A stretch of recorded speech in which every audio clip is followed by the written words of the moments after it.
Just one story in this edition of the news. A new and unknown Tasmanian wine brand has come out on top at the Australian Pinot Noir Challenge.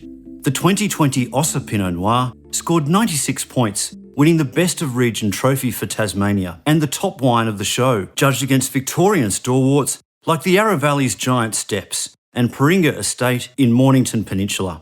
The wine was made by Liam McElhinney, chief winemaker at Tasmanian Vintners, for Rod and Cecile Roberts.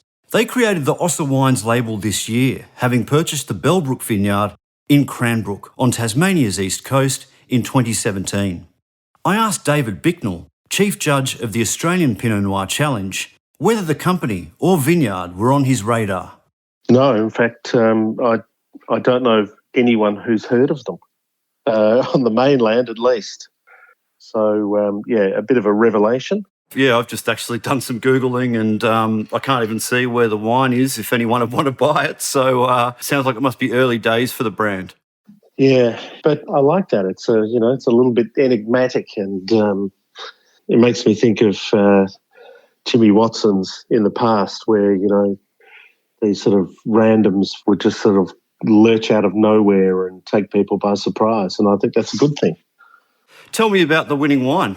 Well, it was a pretty striking exhibit when the panel that had the 2020 Tasmanians, and I sort of went past and, sort of said to the guys, how things going, what are you seeing? And they're going, wow, what a strong class. Tom Carson pushed that glass at me and just said, that's going to be pretty hard to beat.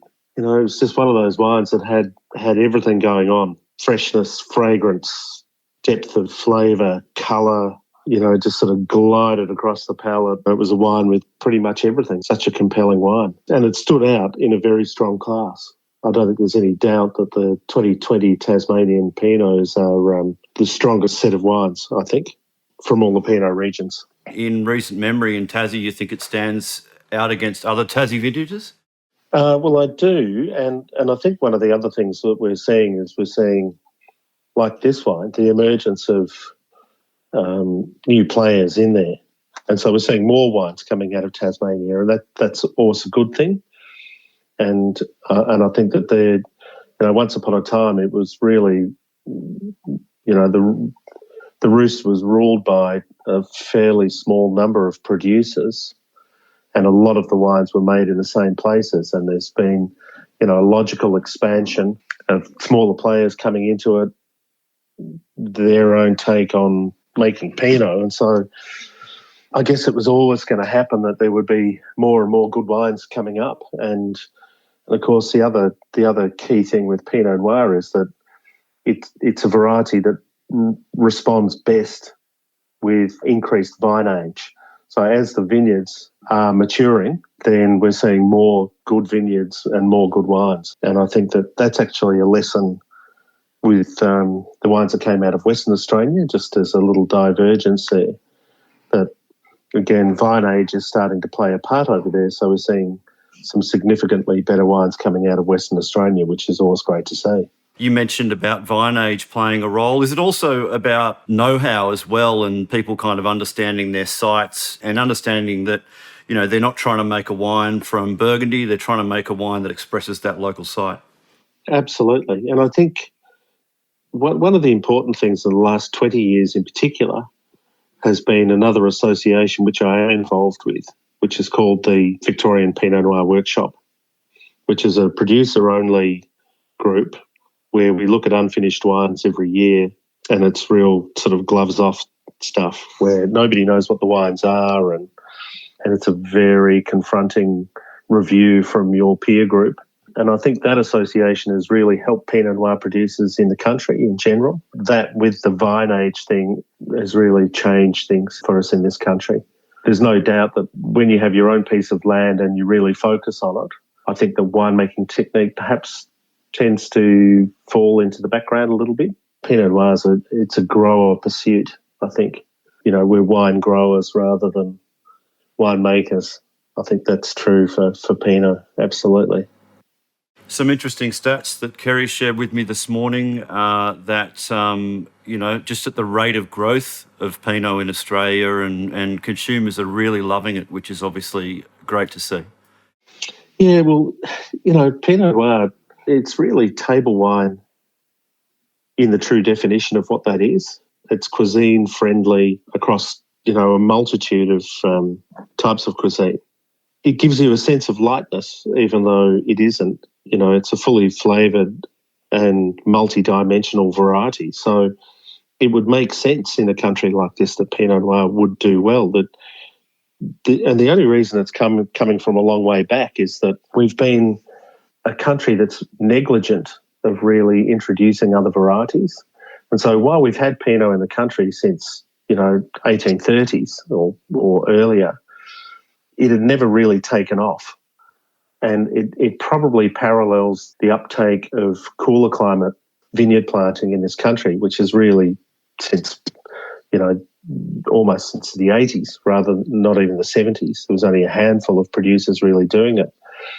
And if you think about the oldest planting of Pinot Noir in the country is in the Hunter Valley, and you would hardly suggest that that's where the best Pinot in the country has ever come from or will ever come from, because it's a bit too warm. But the uptake wasn't there. And so where regions started to open up to cooler climate viticulture, so, Yarra Valley, Macedon, Mornington, Tassie, Geelong, that's where Pinot has found its home, because it really demands a softer climate where it is a little bit cooler and there is regular rainfall. And so it's logically found a home in the southeast corner of the mainland and Tasmania. Were there any other revelations that came out of the show? Well, I think Western Australia, because that's the first time that they've actually won a trophy as having a gold medal standard wine, and it wasn't like it was just one little shining light. There was only a handful of entries, but I think there were 3 gold medals in there, and that really shows that there's a very active, dedicated approach to making Pinot over there. And again, if you think about that southern part of WA, it is it's cooler and a bit wetter than the rest of it. And so if you could find the right site, the potential's there. So I think that really sort of surprised people. I think it will surprise some of the judges when they find out the results. Obviously, they don't know them yet. I'm not surprised, but I'm really pleased. The rest of it sort of really, in terms of the judging and I guess expectation, it all sort of fell out. And most of the wines were from 2020 in the whole challenge. And I think that it was no surprise that a couple of regions didn't fare so well because they had a really tricky vintage in 2020. Are we talking smoke taint at all with any of the wines from some of the regions that were challenged last year? Yeah, that was definitely there. So yeah, right. There were a number of regions that were affected by smoke, and it certainly presented that way. Is it concerning that these wines are finding their way into bottle? It concerns me as a producer. I did make a cautionary speech at the Mornington Peninsula presentation that one of the tactics when you do have seasons like that and is to actually declassify and sell it off early into a cheaper product and get it drunk, get it out of the way, because smoke taint only gets worse in bottled products. So that would be a concern for me, that there are wines that people either don't believe or don't see that there's a level of smoke tainting in there. And sometimes the problem there is that there's a number of chemicals that they test for smoke, because there's actually a baseline recording that you see every year, whether there's smoke or not. With very low levels, you can be fooled into believing that there is, in fact, no smoke, that that's the normal level. Whereas some of these forms of smoke compounds are slightly different, and they're very stable. And so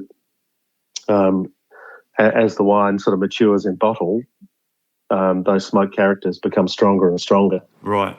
And so once that, those fresh primary fruit characters have started to dissipate as the wine matures, the smoke just stands up stronger and stronger.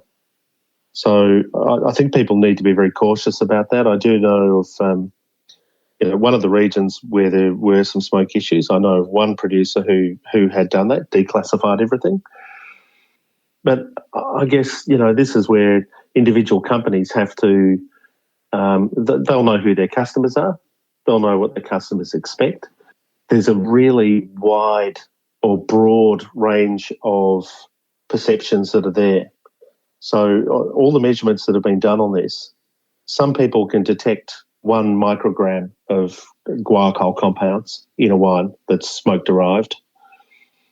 There's probably an equal number of people who don't taste it till there's 1,000 micrograms. So there's a difference of 1,000%, if you like, between people who can detect it and people who can't. And so there's this bell-shaped curve where, there's, I guess, an industry agreement. In the middle of the curve is where the average person can taste smoke. But when you look at winemakers, and particularly technically trained winemakers, who tend to make up the majority of wine show judges, they're always right down in the lower end scale. And most of the winemakers I know, most of the very good winemakers and wine show judges would be in that lowest 10%. Whereas a lot of people, they don't see it at all. Most people are consuming wine at a table with food, with loads of other aromas, not just from the food, from other people as well. Perfume, people who smoke, they probably don't detect smoke taint as much as people who don't smoke.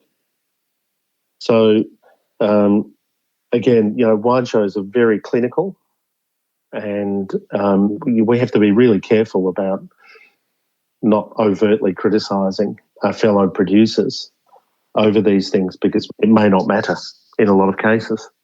That was David Bicknell, Chief Judge of the Australian Pinot Noir Challenge. The competition was conceived in 2017 by the Mornington Peninsula Vignerons Association as an annual benchmark for Australian Pinot Noir. I'll see you again next week.